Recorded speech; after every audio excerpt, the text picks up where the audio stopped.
देश की बात में आपका स्वागत है। सम्राट अशोक ने भारत के विभिन्न हिस्सों में बौद्ध धर्म के प्रचार के लिए स्तंभों का निर्माण कराया था और बुद्ध के उपदेशों को इन स्तंभों पर शिलालेख के रूप में उत्कीर्ण कराया था। और अशोक स्तंभ इन्हीं में से एक ऐसा है जिसका निर्माण 250 ईसा पूर्व सम्राट अशोक की राजधानी सारनाथ में हुआ था। जैसा कि आप देख सकते हैं कि इस स्तंभ के शीर्ष पर 4 शेर बैठे हुए हैं और सभी की पीठ एक दूसरे से लगी हुई है। ये भारत का राष्ट्रीय प्रतीक चिन्ह है। इसे 26 जनवरी 1950 को अपनाया गया था, जब देश का संविधान लागू हुआ था। अशोक स्तंभ अब देश के नए संसद भवन और भारत के लोकतंत्र की एक खूबसूरती का भी प्रतीक चिन्ह बनता जा रहा है। इसलिए अब आपको नए संसद भवन के बारे में कुछ महत्वपूर्ण बातें हम बताने जा रहे हैं जो आपको जानना चाहिए, जो आपकी जानकारी में होनी चाहिए। सरकार ने नवंबर 2022 तक नए संसद भवन का निर्माण का लक्ष्य रखा है और उम्मीद है कि 2022 में संसद के शीतकालीन सत्र की कार्रवाई नए संसद भवन में ही होगी। और नया संसद भवन यानी त्रिभुज यानी ट्रायंगल का आकार का है, जो 64,500 वर्ग मीटर इलाके में फैला हुआ है, जबकि मौजूदा संसद भवन गोलाकार है और जो 47,500 वर्ग मीटर इलाके में फैला हुआ है।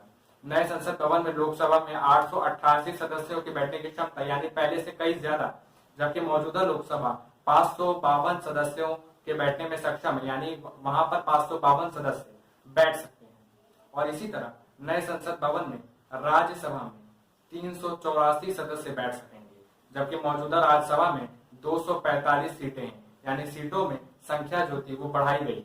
और वर्ष 1951 में जब भारत में पहली बार लोकसभा के चुनाव हुए थे, तो वहां पर देश के 36 करोड़ की आबादी पर लोकसभा की कुल 489 सीटें थी।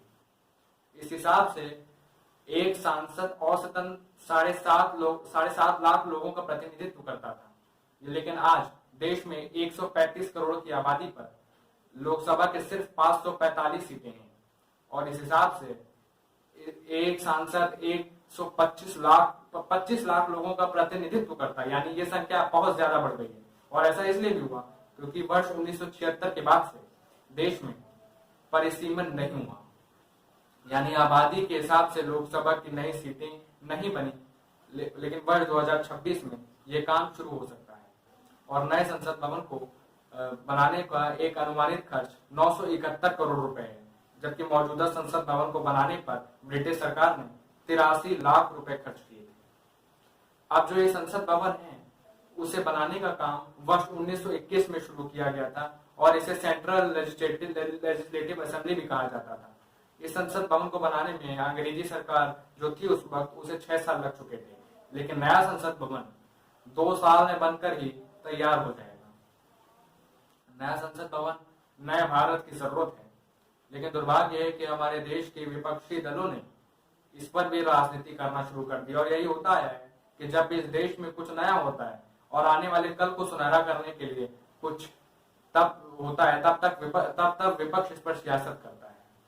ऐसा है कि संसद भवन जो बनता है, देखिए आप अपने विकास के कोई कार्य करिए, आप कोई परियोजना बनाइए, कोई सिविल कंस्ट्रक्शन का काम करिए, वो सरकार की उपलब्धि होती है। ठीक है भाई, कोई सड़क बनाता है, कोई पुल बनाता है, ऐसे भी 90% हिंदुस्तान तो कांग्रेस ने बनाया है, तो वो तो हम क्रेडिट कर ही सकते हैं। लेकिन बात यह है कि संसद एक ऐसी चीज है जिसकी महत्व क्या है। संसद का कोई महत्व ये तो नहीं कि बिल्डिंग है, कोई दफ्तर है, उसको माना जाता है, जैसे बार बार कहते हैं कि हमारे लोकतंत्र का सबसे बड़ा मंदिर।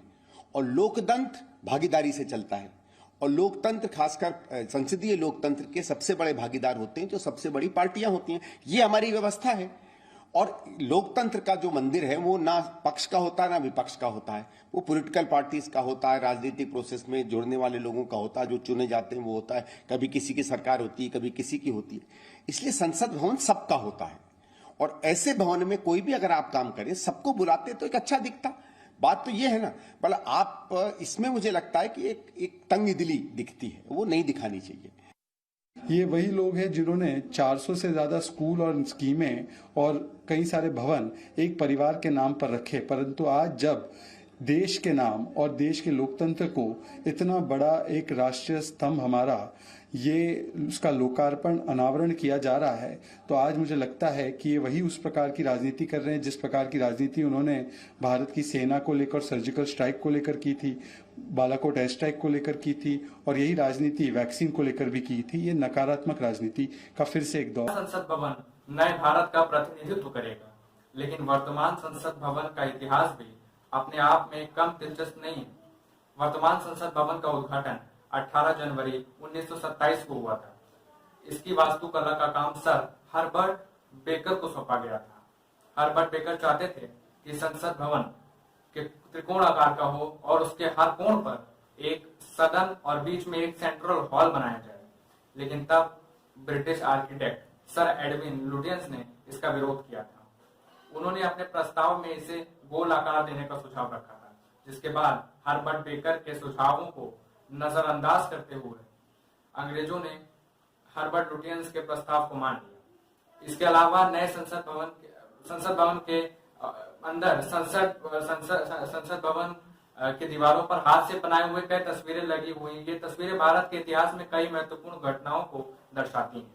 लोकसभा की पहली स्पीकर जीवी मावलंकर ने इसके लिए एक समिति का भी गठन किया था और इन तस्वीरों को बनाने के लिए देश भर से चित्रकारों को उस वक्त आमंत्रित किया गया था। वर्तमान संसद भवन से जुड़ा एक रोचक तथ्य यह भी है कि जब कोई नया सांसद संसद भवन में पहुंचता है तो वो भटक जाता है। ऐसा इस भवन के बड़े होने की वजह से होता है। गोल आकार के होने की वजह से संसद भवन के अंदर ज्यादातर मोड़ एक जैसे लगते हैं और जिसकी वजह से कई सांसदों को इस इमारत को समझने में काफी ज्यादा वक्त लग जाता है। वर्तमान संसद भवन से जुड़ा एक और दिलचस्प किस्सा आपको बताते हैं।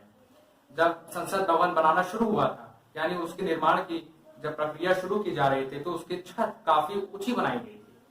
ऐसा इसलिए किया गया था क्योंकि ऊंची छतों वाले कमरे ठंडे रहते हैं, लेकिन इसे भवन के अंदर बात करने वालों की आवाज गूंजने लगी थी और किसी को किसी की बात सुना ही नहीं दे पा रही थी। और इसके बाद इस पर काफी ज्यादा विचार विमर्श हुआ और नए संसद भवन की छत को जब 11 फीट नीचे ले आया गया, जबकि उनकी हाइट मतलब कम की गई, लेकिन नैतिकता पर इसका कोई फायदा नहीं हुआ क्योंकि तब सेंट्रल लेजिस्लेटिव असेंबली में बैठने वाले अंग्रेज एक दूसरे की बातें तो साफ साफ सुनने लगे, लेकिन भारत के करोड़ों लोगों की आवाज उन्हें सुनाई नहीं दे रही थी और अंग्रेज जो थे उन तक आवाज पहुंचाने के लिए भगत सिंह ने संसद भवन में धमाका किया था। तो चलिए आज के लिए बस इतना ही। मिलते हैं आपसे जल्दी, तब तक के लिए खुश रहिए, सुरक्षित रहिए। नमस्कार।